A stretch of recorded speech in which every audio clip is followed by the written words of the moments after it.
because I used to use all sorts of different tools like the Notes app on my phone and a Google Doc or whatever. And stuff was just getting lost or I didn't know where I'd put it. But Notion, oh my gosh, it's all on Notion. And not just my business, my life. Welcome to the Master Your Business podcast, where we bring you the best in branding, marketing, and customer experience strategies.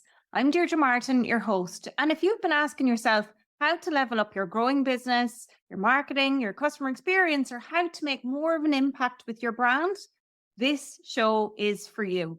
You'll discover actionable tips and insights to help businesses just like yours gain clarity and illuminate the path to success. Train with industry experts, learn sales and marketing strategies, business and mindset hacks, and be inspired by authentic entrepreneurship stories. As your host, I'll share the no-nonsense advice that accelerated my journey from boring bank manager to industry thought leader in marketing and customer experience. Learn how I made the leap into the world of six-figure success, digital courses, keynote speaking, and co-authoring a #1 bestseller in just 1 year.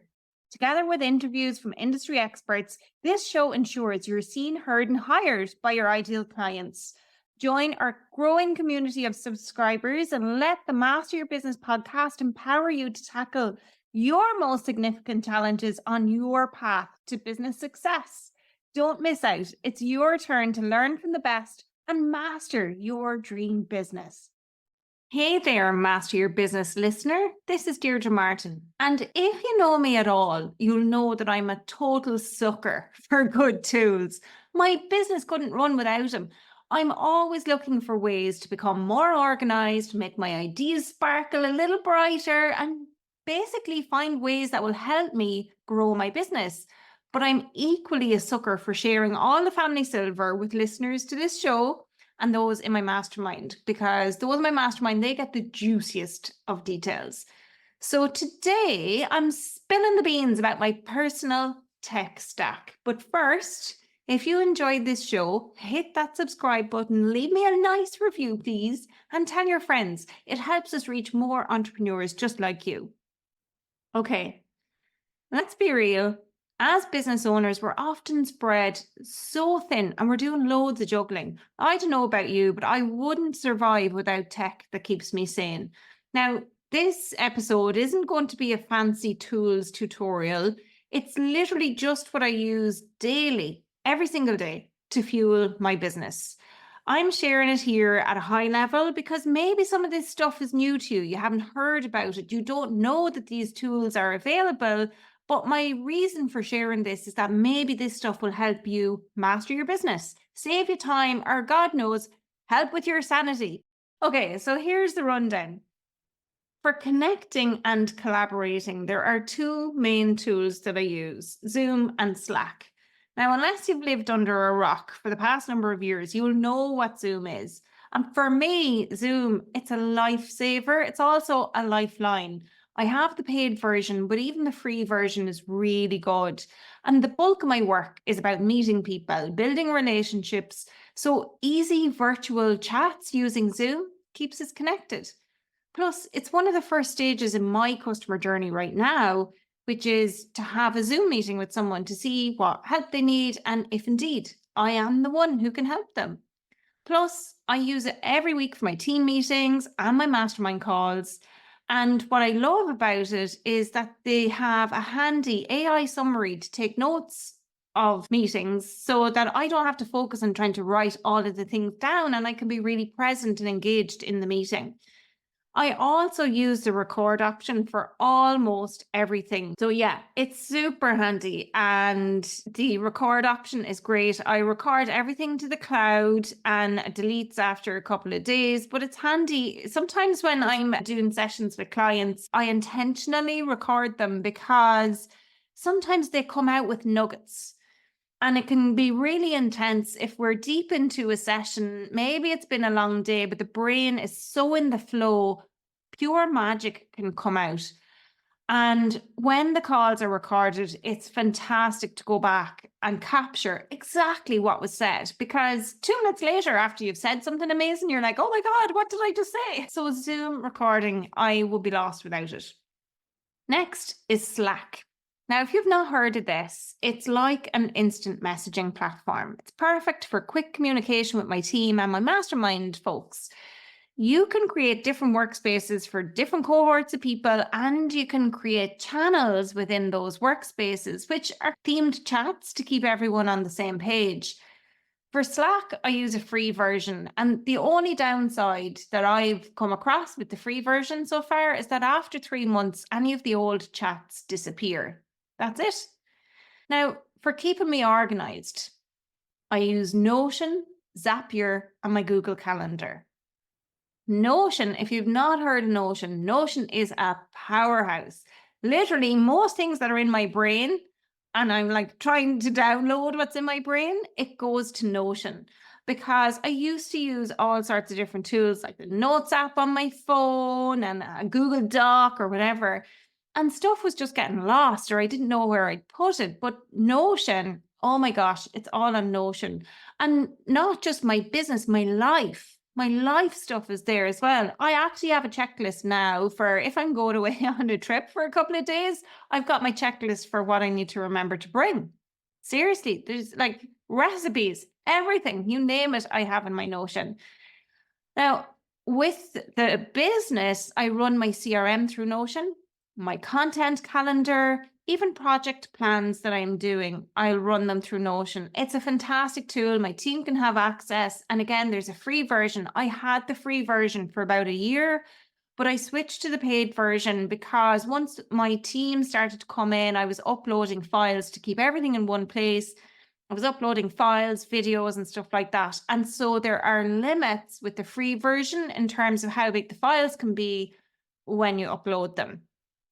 But the free version, you will probably not need a paid version. I would definitely recommend checking out the free version. It's a fantastic tool. Okay, Zapier is next. Now, sometimes your fave tools just don't talk to each other. And Zapier is like the bridge. And it can automate those little tasks that are time stealers. So Zapier is a time suck eliminator. It's really handy. And that's literally what it does. It's where one thing happens on one tool. And when that one thing happens, that triggers a zap to be sent to another tool. So it's a little bit like if you remember your Boolean maths, if this happens, then that happens. That's what you do with Zapier. It's really handy. It just means that you don't have to manually go and do certain things. That's what I use it for. Okay, and lastly, for keeping me organized is my Google Calendar. Simply put, if it's not in my calendar, it does not happen. That's it. Now I'm on to visuals for social media, presentations, websites, you name it. And you can probably guess which tool I'm going to say. It's Canva, right? Now, I'm no graphic designer. Canva saves me. It's easy to make those presentation slides, course materials, social media posts. Everything just seems prettier with Canva. I have the pro version and I honestly will be lost without it.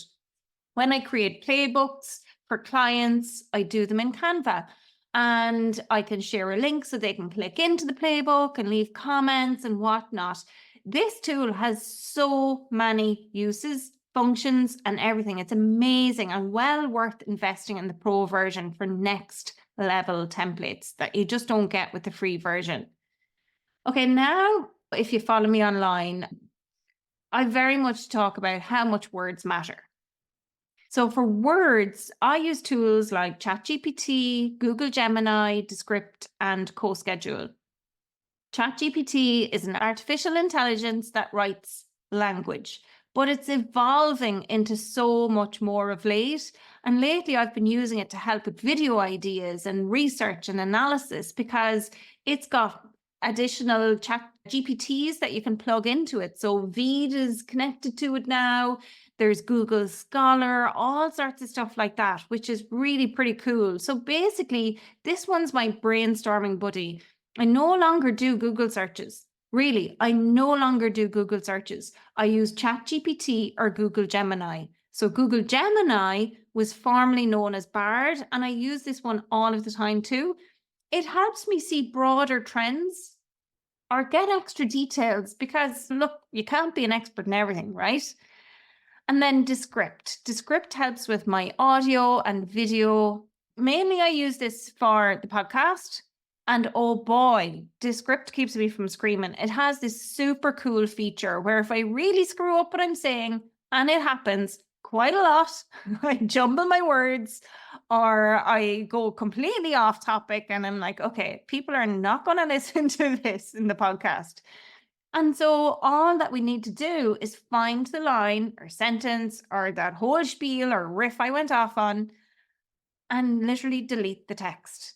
It's so handy if you mess up mid-recording because you don't have to go and start your entire recording all over again. You literally just delete the text. It's fantastic.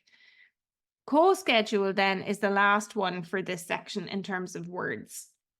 Co-schedule I use for headlines because let's say even for the podcast, writing a headline for the podcast, I'll come up with ideas for the headline, but I'll use co-schedule to make sure it's SEO optimized because that helps the podcast get found. It also helps get found not just by people, but also the algorithm gods who will send people towards the podcast.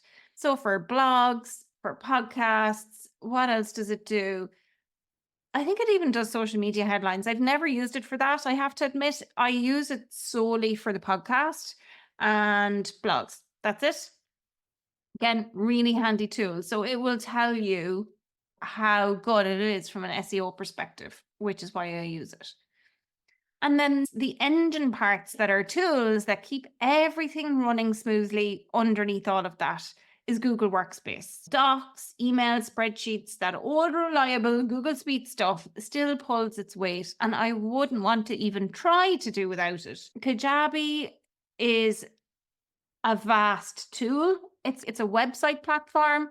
It's where my learning courses are for extra mastermind goodies for clients. I use it for my website, for landing pages, for email funnels. This one centralizes everything beautifully. That's, I think, how I would describe Kajabi. Calendly is next. Calendly ends the meeting time ping pong. You know that over and back. With Calendly, you can book slots on my calendar, so there's no back and forth needed. And so if you have Calendly, you'll know exactly what I'm talking about. And time is money, folks. So, you know, that over and back, it can get really annoying if you've got a busy schedule and don't have a way to book people into your calendar. And in case you missed it, check out my recent episode on qualifying leads with tools like Calendly from the link in the show notes. For payments, I use Stripe. It makes taking payments so easy. It's secure. The dashboard is super clear. There's no messing around with fussy financials, which is really the best for everyone because it looks professional too. But I think even the fact that it says powered by Stripe is good. I think it lends to credibility and that sense of this is an established or trusted business because they're powered by Stripe. And I know when I'm buying something from someone, even seeing that, it gives me a sense of confidence in their business. Just like, you know, a PayPal link might. Phew, okay. So that's my lineup for now. This is literally the tech that I use every single day in my business, and it definitely evolves. I'm not going to say that this is set in stone. This episode is probably recorded maybe 8 to 10 weeks in advance of being published. And it's very likely that even at that stage, I will have found a new tool or have eliminated one of these ones I've just listed here today. So the key is to find tools that serve your business needs. There's no sense forcing what doesn't work for you, right? And at the end of the day, whether you use free or paid versions, that's down to you. It's down to your budget and it's down to what actually serves you. That's it for today, folks. Don't forget to leave a review and hit subscribe and check out the show notes for links to some of these tools. If you love any of them as much as I do, they're going to streamline your journey too. Until next time, keep mastering your business.